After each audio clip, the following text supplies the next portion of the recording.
পাকিস্তানের একজন গ্যাংস্টার আছে দাউদ ইব্রাহিম, তো ঢাকা হাটে এই ধরনের দাউদ ইব্রাহিম চলে এসেছে। এই কার কথা বলতেছ? তোর নামটা পরিষ্কার বলো তো, কার কথা বলতেছ?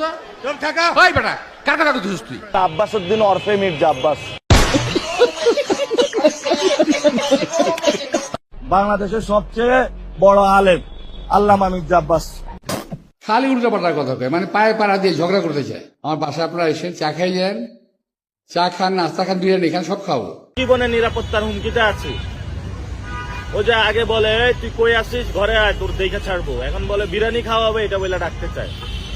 তো ইনশাল্লাহ জয়ী হয়ে বিরিয়ানি নিয়ে যাবো। এটা এগুলো হলো প্রচ্ছন্ন হুমকি দিচ্ছে, ইনডিরেক্ট হুমকি দিচ্ছে।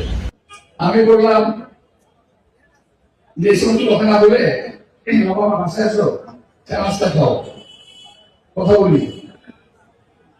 উনি বললেন আমি নাকি সন্ত্রাসী কারে হুমকি দিয়েছি।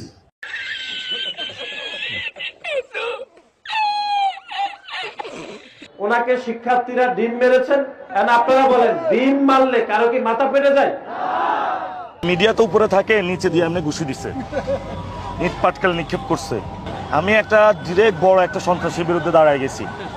এটা মনে হয় লাইফে আমি ভুল করে ফেলছি। আর এখন নির্বাচন করছি, তারাও যার যার জায়গায় ভালো, কিন্তু কথাবার্তা বেশিমাল বলতেছে আর কি। বেশি বলে ফেলছি, তো আমি ওনাকে নিয়ে আর বলতে চাই না। উনি ওনার মতন কাজ করুক, তবে আমি চাঁদাবাজদের বিরুদ্ধে সোচ্চার থাকবো।